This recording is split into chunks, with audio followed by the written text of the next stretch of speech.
Hi, David Wilentz from New York Asian Film Festival here, and I'm with our Grandmaster, Grady Hi. Hendrix. Today in New York was a snow apocalypse, right? Thunder snow. Thunder snow. I think we had thunder snow. And we were talking last time about they had a screening of Tokyo Drifter, which is an Asian movie that has some great scenes in the snow. Whether that snow was real or not, I'm not sure, but it's very cinematic. This weekend there's another Japanese film that has great snow themes. Yeah, Lady Snowblood Part 2.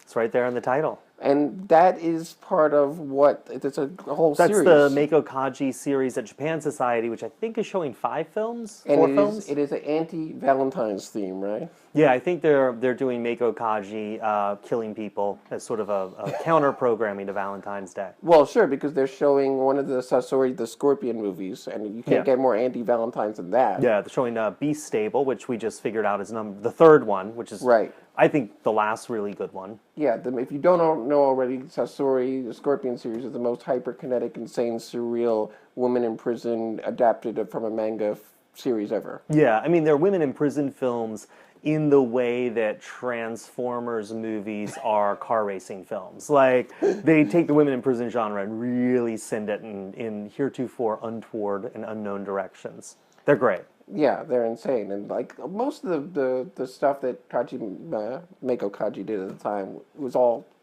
hyperbolic. Yeah. The other films they're showing they're showing the Lady Snowblood Part 2, Stray Cat Rock, Blind Woman's Curse, which I love. It looks beautiful. Another weird, surreal, very weird, directed by Teruo Ishii, who did Horror of the Mouth-Worn Man, and it really looks good.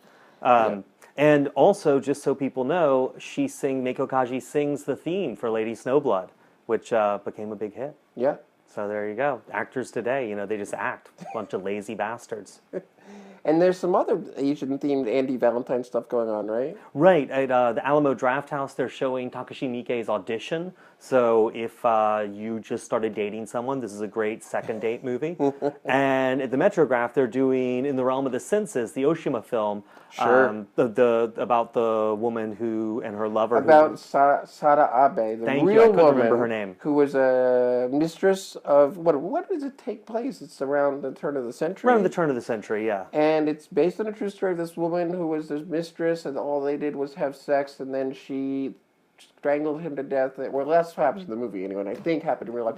Strangles him, spoiler alert, she strangles him to death and cuts something off, and she was discovered on the streets of Tokyo carrying that item. Yeah, it's a very Buttafuoco moment. But it's actually a really good movie. It's actually an Oshima movie that I think really moves a lot. I find some of his stuff, I mean, he's great, he's a master, he doesn't need my opinion, but I find some of his stuff very slowly paced for me. And this one, I think the actors, both lead actors, are phenomenal. Really, it's one of my favorite Oshimas. Yes, and everything is real. Oh yeah, I mean, except for the well, it was one of those things like Wild Orchid, the movie, right? It's rumored to be actual penetration in the sex scenes and stuff. Who knows if that's true or if that's publicity? But it's good. It's a lot of sex, and even though it ends in what could be consensual death sex, it's actually very romantic. Sounds like a new band. Consensual death sex. Sounds like Sunday nights at my house. But it's a very romantic movie, for one that ends with so much knife play. Right. Yeah. And what else? What other Asian films are opening these days? Well, right now you're having a bunch of big new releases because we're at the tail end of Chinese New Year, which we talked about previously last year. So, Journey to the West 2, Stephen Chow wrote and produced it, and Choi Hart directed it. Is out in 3D. And on next weekend, President's Day weekend, the premiere of Zhang Yimou's The Wall with Willem Dafoe and Matt Damon, that by all accounts is terrible, but I really want to see it. Wait, which one? The Zhang Yimou's The Great Wall, right? The Great Wall, Yeah, I really want to see it. You want to see it. Well, because even a stupid Zhang Yimou movie, I think Zhang Yimou does thoughtful stupid, Yeah, I'm a Zhang Yimou fan, and I too like even his bad movies, and he's made a fair share of them. More of them later in his career than earlier in his career. My memory was jarred because I was looking up about Chinese films, and I saw he made a film in 1997 that I completely forgotten called Keep Cool. Do you remember that one? Yeah, really, I didn't enjoy it. It was all handheld. Yeah, I didn't enjoy that in the slightest. And he did that hip-hop movie, A Man, a Woman, in a Dumpling Shop. Yes. It was very hip-hop inflected. But it was a period piece. But it was a period piece, yeah. And then he made, before he was full-on international famous, or maybe right on the cusp of when he was becoming, he made like a spy movie, which is like the most boring spy movie ever. Which movie? Codename Jaguar. Oh, that was an early one. Yeah. It's like a plane hijacking or something. Yeah. I've never seen it. Have you? I tried watching it, but I couldn't stick with it. Yeah. No, I mean, but like, hey, it's Zhang Yimou. It's like Journey to the West, too. Even if it's a dumb movie, Choi Hart does smart dumb. Or does dumb smartly. Yes. So I'm on board. That's it. Yeah, I like Choi Hart. I mean, Peking Up a Blue is one of my all-time favorite movies. So then the other New Year's movie which is opening here, is totally different. It's Duckweed. Right. Which you mentioned earlier, which is from Han Han, who's the big blogger sensation in China, who's like, he's also a race car driver. Yeah, like, that's crazy. He's just like a young kid. It's a father-son movie. I don't know much about it. So he wrote it? He wrote it. Did he blog it? I mean, no, I don't know if he actually wrote it. It's based on one of his stories, but then he directed it. So he's not in it. So it's a father-son, like, he's not heavy, he's my father from Hong Kong or something? I think, yeah, his stuff is like super-duper urban, like cosmopolitan. But the other thing I think is really interesting is that it's the #2 biggest hit of the Chinese New Year movies after Kung Fu Yoga from Jackie Chan. So, I mean, like, the rundown for the Chinese New Year stuff goes Jackie Chan, Han Han, a big gap, and then you get Journey to the West 2, and even lower below that, you get The Great Wall, the Matt Damon movie. Like, it's done really, really well. So, so that's opening tomorrow, or is it already open? I think it's either opening. It's opening this week, so it may be open now. Then it's opening tomorrow. Yeah. And it's we're giving away tickets for it if you're part of the Subway Cinema newsletter, which has been around for like 18 years. And if you're not part of the newsletter, better sign up. Yeah, exactly. You can do it on Facebook. You can do it on our website, subwaycinema.com. It's around forever, and each week it's just all the Asian movies that are playing in the city. Occasionally miss one, but we try to make that up by also covering like pop stars and concerts in the city as well. And giveaways like this. So Duckweed tickets on the newsletter, and then I'm going to let you tell it because you're the one who found the Amazon Prime stuff. Oh, yeah, so sure. So Amazon Prime has been a treasure trove of, well, everything, but especially genre pictures, lots of Asian films, lots of Kung Fu movies, but you'll see some like modern or 90s Hong Kong action genre horror, Untold Stories on there. We know that's the one about the human meat buns, right? Right. Also based on a true story? Also based on a true story. But then I was aghast. I looked and saw that Fox Hunter was supposed to be coming on to Amazon Prime, and I immediately notified you because both of us have shared it's an amazing movie.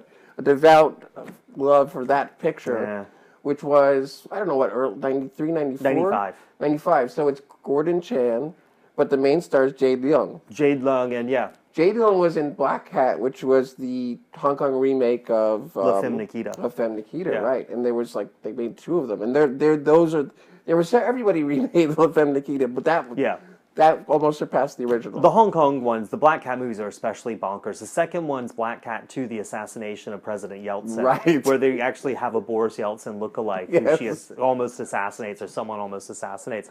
I like 2 more than 1. 1's the better movie. 2's crazy. And Jade Leung's star took off because then you go down to Chinatown and every few months there's another Jade Leung action movie. You had to go see it. Yeah, and she never became as widely famous as a lot of other female stars did. You know what I mean? She started being a lot of, like you're saying, a lot of too much cheap stuff. But Fox Hunter's great. It's I think her last really good movie.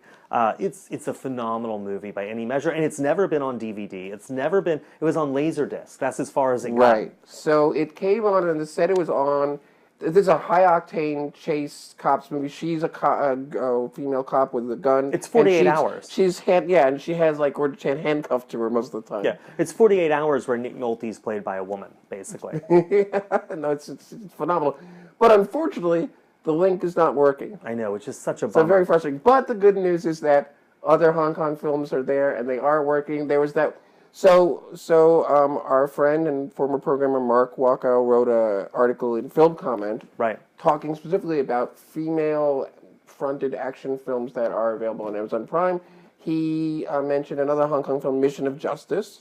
Another, I think it's now, like I was saying earlier, I'm sure I see it, but I can't tell it apart from this one and the other. I'm sure it's like high-octane guns and kung fu. Well, there's a bunch there's Come Drink With Me's on there that he talks about. I think there's a couple of Angela Mao movies. Hop Kito's on there, which is great. Absolutely. And then, for the more adventurous people, there is Red to Kill, which is an amazing, amazing movie, and I mean sincerely amazing, about a necrophiliac serial rapist stalking a school for retarded adults. And it turns into this whole battle of the sexes thing, men versus women, where men are obviously the bad guys. It's great, but it is also a movie that is really sort of jaw-droppingly offensive and not for the weak-hearted, but maybe a third date movie. Well, you know? We have mentioned before about Category 3s, and that is a classic offensive, you know, throw all the books out the window, let's just be as exploitative as we can, Category 3 type film, that's the top of it. And the synopsis they have on Amazon, it's like you wrote it. Yeah, I know, it's a weird synopsis. I don't know what they're smoking over there, but they should have more of it. Yeah, absolutely. So yeah, so that's it. You know, Valentine's Day, we got In the Realm of the Senses if you want dick stabbing. We've got Audition if you want just straight up torture. And we've got a whole treasure trove of Meiko Kaji Meiko Kaji movies, you can see women kicking ass. And we've got a bunch of like really offensive Category 3 movies if you just, you know, want to see... Stay home and curl up by the yeah, fireplace. Exactly, and watch Carnage. So really, you've got a packed schedule. And then there's Duckweed. Right. So what about, where can you find us again? Facebook, what is it? Facebook, NYAFF on Facebook, and SubwayCinema.com, which Twitter, has links. NYAFF also do? Subway Cinema is Twitter. Okay. And yeah, but SubwayCinema.com will send you to all our various lame social media platforms. Until next week, that's NYAFF Chat.